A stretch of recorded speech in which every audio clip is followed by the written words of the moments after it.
constituency.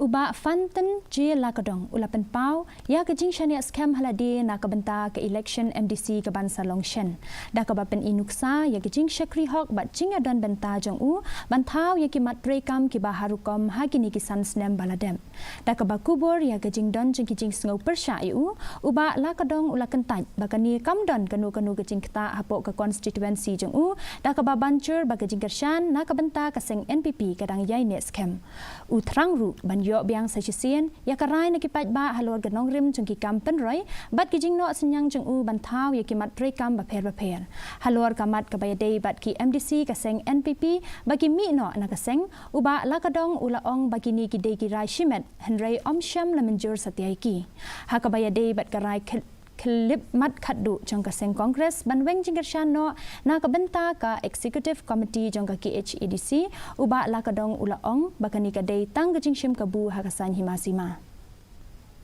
When it comes to policy making in the district council, so I was a part of it.